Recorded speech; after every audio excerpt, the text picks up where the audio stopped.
గొప్ప గొప్ప త్యాగాల వల్లే గొప్ప గొప్ప పనులు అవుతాయి అనే విషయం తెలిసిందే. ఏదో రావడం, 4 రోజులు జీవించడం, పోవడం, ఇది కాదు లైఫ్ అంటే. ఉన్న కాస్తన్ని రోజులు అభాగ్యులకు సేవలు చేస్తే పోయినప్పుడు కనీసం తలచుకునేవారు నలుగురు ఉంటారు.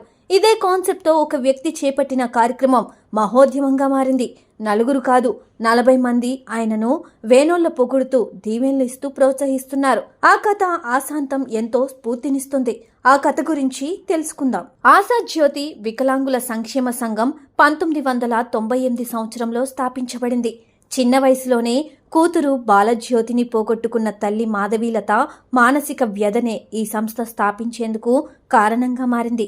ప్రత్యేక అవసరాలు, అనాథలు మరియు వెనుకబడిన పిల్లలను సంరక్షించేందుకు ఫౌండేషన్ ప్రారంభించింది. ఆశా జ్యోతి 1998లో కేవలం 5 పిల్లలతో భారతదేశంలోని పశ్చిమ గోదావరి జిల్లా హనుమాన్ జంక్షన్లో మానసిక వికలాంగులు మరియు వదిలివేయబడిన పిల్లలను రక్షించడానికి ఒక చిన్న ఇంటితో తన ప్రయాణాన్ని ప్రారంభించింది.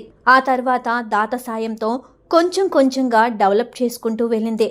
కేర్ అండ్ షేర్ ద్వారా పడకలు, మరుగుదొడ్లు, ఆరోగ్య సంరక్షణ, వంటగది, పాఠశాల మరియు పారామెడికల్ సపోర్ట్ వంటి అన్ని ప్రాథమిక సౌకర్యాలు సమకూరాయి. ఈ క్యాంపస్ ఇప్పుడు 80 కంటే ఎక్కువ మంది ప్రత్యేక అవసరాల పిల్లలకు సహాయం చేస్తుంది. ఎంపవర్ మరియు ఎక్సెల్ 5 ఏళ్లకు పైగా రోజువారీ పోషకాహారంతో ఆశా జ్యోతికి మద్దతునిస్తున్నాయి. Empower and excel USA CEO Ayesha Charagulla ఈరోజు జెండా ఎగురవేతలో పాల్గొన్నారు.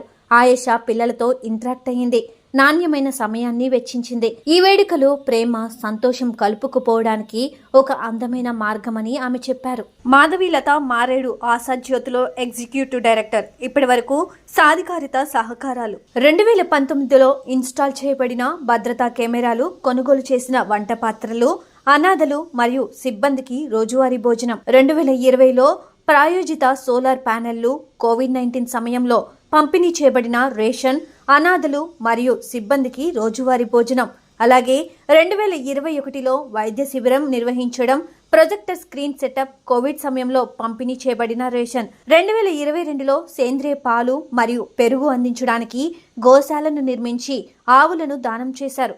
కొనుగోలు చేసి అమర్చిన సోలార్ లైట్లు, అనాథలు మరియు సిబ్బందికి రోజువారీ భోజనం, 2023లో కొనుగోలు చేసిన కంప్యూటర్, ఆఫీస్ అడ్మినిస్ట్రేషన్ కోసం ప్రింటర్, ఇన్స్టాల్ చేయబడిన ఆఫీస్ ఫర్నిచర్, కొనుగోలు చేసి ఇన్స్టాల్ చేసిన సోలార్ వాటర్ హీటర్, కొనుగోలు చేసి ఇన్స్టాల్ చేసిన సోలార్ లైట్లు, ఆహార నిల్వ కోసం కొనుగోలు చేసి ఇన్స్టాల్ చేసిన ఫ్రీజర్ ఏర్పాటు చేశారు.